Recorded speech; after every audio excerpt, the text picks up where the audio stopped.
एक लंबे समय पहले एक गांव में बलराम और गीता नामक पति पत्नी रहते थे। बलराम नारियल पानी बेचता था।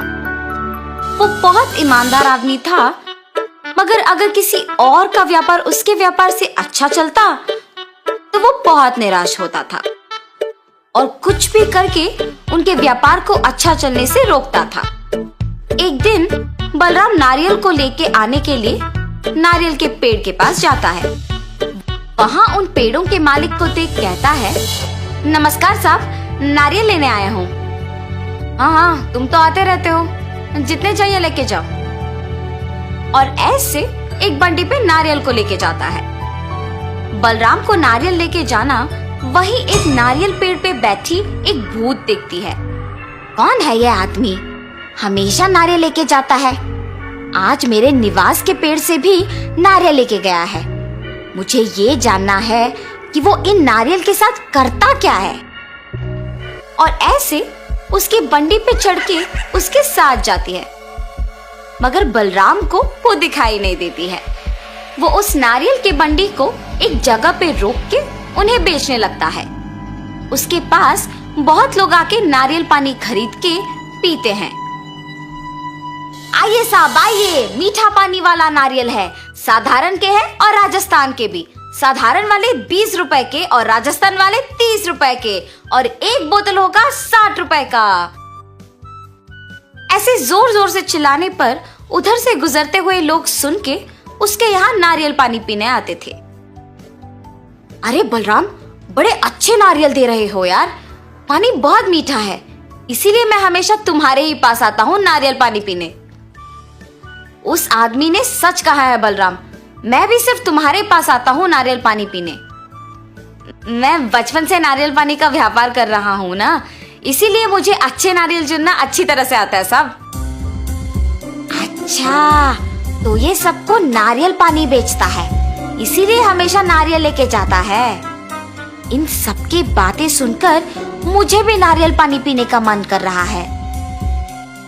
ऐसे सोचकर वो भूत सामने नारियल पानी पी रहे आदमी के अंदर घुस जाती है और नारियल पानी का स्वाद लेती है। वाह, ये नारियल पानी तो बहुत मीठा और स्वादिष्ट है। मैं इसी आदमी के पास रहूंगी, ऐसे तो मैं हर रोज नारियल पानी पी सकती हूँ। हा हा हा। बलराम नारियल पानी बेचते हुए उसके बगल वाले होटल में बहुत लोगों का आना जाना देखता है। मैं अपने व्यापार में मग्न होके इस होटल को देख भी नहीं पाया। लगता है कि व्यापार तो बहुत अच्छा चल रहा है। कल से इसका काम तमाम करना ही मेरा काम है, तब तक मुझे शांति नहीं मिलेगी। अगले दिन होटल से एक आदमी बाहर आके नारियल पानी पीने बलराम के पास आता है। आप वहाँ पकौड़ी खा के आ रहे हैं? हाँ, वो बहुत अच्छे पकौड़ी बनाता है, मगर वो स्वच्छता से नहीं बनाता है, और इतना ही नहीं, पुराना आटा इस्तेमाल करता है साहब, इसीलिए कोई भी उसके होटल नहीं जाता है। हाँ, ऐसा है क्या? आइंदा मैं कभी उसके होटल नहीं जाऊंगा। हाँ, अब मुझे अच्छा लग रहा है। ऐसे जो भी उसके पास आता था उसे ऐसी झूठी बातें बोलकर उस होटल को जाने से रोकता था। अरे ये क्या, अचानक लोग मेरे होटल को आना बंद कर दिए। ऐसे सोचकर वो होटल मालिक दुखी होता है। ये सब बलराम की बंडी पे बैठे भूत देखती है। इस आदमी के वजह से उस होटल को कोई नहीं जा रहा है, और अब उस होटल का मालिक दुखी है। उसके बगल वाले आदमी के व्यापार को अच्छा जाते हुए देख ईर्ष्या से किसी को उस होटल जाने नहीं दे रहा है। ये मनुष्य सारे शायद ऐसे ही करते हैं। ये तो अच्छा हुआ कि मैं मनुष्य नहीं हूँ, लेकिन मुझे उसे उसकी गलती का एहसास दिलाना होगा। ऐसे सोच में पड़ जाती है। इतने में एक औरत नारियल पानी पीने वहाँ आती है। बाबू, एक नारियल दो मुझे। जी मैडम। और एक नारियल को काट के देता है, और वो औरत नारियल पानी पीती है। हाँ, मैं अगर इस औरत में घुस जाऊंगी तो इस आदमी को सबक सिखा पाऊंगी। और ऐसे उस औरत में घुस जाती है। बाबू, नारियल पानी बहुत अच्छा है, एक और दो ना। जी मैडम। और ऐसे एक और नारियल देता है। ऐसे वो औरत एक के बाद एक नारियल का पानी पीते ही रहती है। आखिर में उस बंडी पे मौजूद सारे नारियल खत्म हो जाते हैं। हैं? क्या एक मनुष्य ही है? मेरे पास के सारे नारियल का पानी पी गई। मैडम, मेरे पास के सारे नारियल ना खत्म हो गए, अब आप पैसे दे दीजिए। लेकिन वो पैसे दिए बिना बस चुपचाप खड़े रहती है। मैडम, पैसे दिए बिना पैसे खड़े क्यों हैं? पैसे दीजिए। और अचानक वो भूत में बदल जाती है। क्या मुझसे ही पैसे मांग रहे हो तुम? ऐसे जोर से कहती है। उस भूत के चेहरे पे घाव और आंखों को लाल होते देख बलराम बहुत डर जाता है। हाय भगवान, भूत! ये कह के बेहोश हो जाता है। ये देख वो भूत उस औरत से बाहर निकलती है। बलराम को बेहोश देख उस औरत को कुछ समझ नहीं आता और वो वहां से चले जाती है। कुछ समय बाद बलराम को होश आता है और जब वो उसके चारों ओर देखता है तो उसे कोई नजर नहीं आता है। ये भूत कहाँ गई? मेरे सारे नारियल का पानी पी के पैसे दिए बिना चली गई। वैसे मुझे तो खुश होना चाहिए कि वो सिर्फ मेरे नारियल का पानी पीकर मुझे कुछ नहीं की। मुझे तो कल से दुकान लगाने के लिए भी डर लग रहा है। ऐसे सोचते हुए अगले दिन डरते हुए दुकान लगाता है। लगता है इसे कल का सबक काफी नहीं था।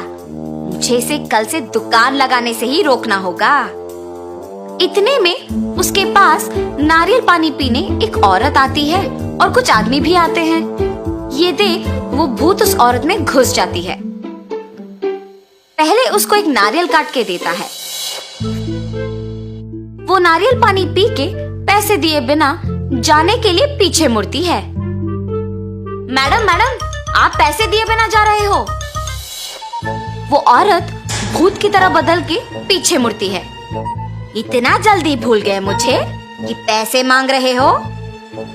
ऐसे जोर से कहती है। उसे डरावना दिखते देख वहां के सारे लोग भूत भूत करके चिल्लाते हुए भाग जाते हैं। बलराम भूत को देख कांपते रहता है। उसके बाद भूत भी वहां से चली जाती है। कुछ देर बाद बलराम वापस होश में आता है। आज भी वो भूत आई है। मेरे साथ और भी लोग उस भूत को देख भाग गए। कल से कोई भी मेरे पास नारियल पानी पीने नहीं आएगा। ऐसे सोचकर तब से नारियल पानी बेचने के लिए डर के घर पे ही रहता है। कुछ दिन बाद उसके बगल वाले होटल का मालिक बलराम का ना आना देख सभी की बातें सुनकर उसके घर जाता है। बलराम, तुम यहाँ क्यों आए? मुझे पता है कि तुम्हारे साथ क्या हुआ। तुम निडर कल से आके वापस अपना दुकान लगाओ। तुम बहुत अच्छे हो।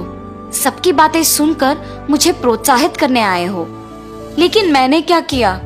तुम्हारे व्यापार को अच्छा चलते हुए देख ईर्ष्या से तुम्हारे व्यापार को नष्ट करने का प्रयत्न किया। मुझे माफ करो। जो कुछ भी हुआ उसे भूल जाओ। मेरा व्यापार अब अच्छा ही चल रहा है। मेरे व्यापार ऐसे अचानक रुकने की वजह से ही मुझे मेरे गलती का एहसास हुआ है। ऐसे जब कह रहा था वहां वो भूत आती है। अरे भूत भूत! मुझे देख के डरो मत। मैं तुम दोनों को कुछ नहीं करूंगी।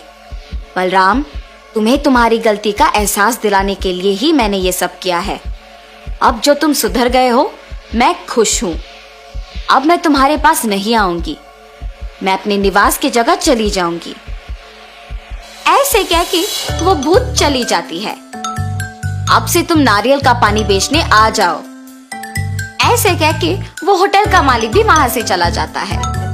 तब से बलराम सबसे अच्छे से पेश आके बाकी लोगों के व्यापार से दूर रहते हुए उसके खुद के व्यापार पे दृष्टि लगा के मेहनत से काम करता है। उससे उसका व्यापार कुछ ही दिनों में विकास पाती है और वो एक बड़ा दुकान लगा के नारियल बेचते हुए अपने परिवार के साथ खुशी से रहता है। तो इस कहानी का नैतिक क्या है? दूसरों की सफलता देख ईर्ष्या से उनका काम बिगाड़ना हमें हमारे काम को दृष्टि से नहीं करने देता है और वो हमें नष्ट कर देता है। इसीलिए अपना काम ढंग से करो और दूसरों के काम में दखल अंदाजी मत करो।